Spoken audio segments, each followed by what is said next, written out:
সুপ্রিয় দর্শক আসসালামু আলাইকুম। ঢাকার শ্যামবাজার থেকে রয়েছে সাব্বির খান। আবারও কমলো পেঁয়াজের দাম, কেজিতে 2 টাকা। এমনিতেই আগের থেকে কম রয়েছে পেঁয়াজের বাজার।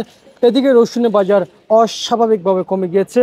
আলুর বাজার আবারও ধস মার্কেটে। প্রিয় দর্শক, আজকের বাজারে আলু কত টাকা কেজি বেচাবিক্রি চলছে সেটা জানিয়ে দেব পাইকারি দামে। এবং আজকের চলতি বাজারে আসলে আলুর সাথে সাথে কিন্তু যে পেঁয়াজগুলো বেচাবিক্রি চলছে, পেঁয়াজ কিন্তু আজকে যে রেট দেওয়া রয়েছে এটা হচ্ছে পাবনার পেঁয়াজ।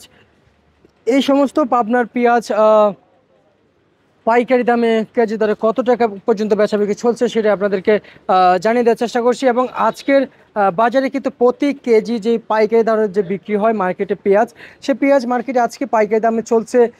সর্বোচ্চ মাথার বাজারে বেচাবিক্রি রয়েছে দেশি পেঁয়াজ।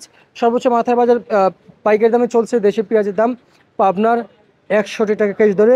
ফরিদপুরে ভালো পেঁয়াজ 60 টাকা সর্বনিম্ন চলমান বাজার মার্কেটে 55 টাকা থেকে 58 টাকা কেজি দরে পেঁয়াজ বেচাবিক্রি চলছে। বর্তমান ঢাকার শ্যামবাজারে আলু বেচাবিক্রি চলছে 10 টাকা থেকে মার্কেটে প্রতি কেজি পাইকারি ধরে, চলতি বাজারে 12 টাকা কেজি ধরে। প্রিয় দর্শক বন্ধুরা, যেমনটি দরদাম দেখছেন, রসুনের বাজার কমছে। রসুনের দাম আজকের বাজারে দেশি রসুন মার্কেটে বেচাবিক্রি চলছে 45 টাকা থেকে শুরু করে মার্কেটে 60 টাকা পর্যন্ত কিন্তু বেচাবিক্রি চলছে পাইকারি দামে। প্রিয় দর্শক বন্ধুরা ছোট থেকে ভালো রসুনের বাজার তালিকা জানিয়ে দিয়েছে। এবং চায়না রসুন 100 টাকা থেকে 105 টাকা কেজি দরে বর্তমান মার্কেটে পাইকারি দামে বেচাবিক্রি রয়েছে। যেমনটি দরদাম দেখছেন ঢাকা শ্যামবাজার থেকে আজকের চলতি বাজার।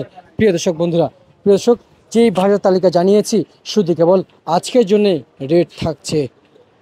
এই ছিল আমার কাছে আজকে সর্বশেষ পাওয়া খবর রাজধানীর ঢাকার শ্যামবাজার থেকে। প্রিয় দর্শক বন্ধুরা।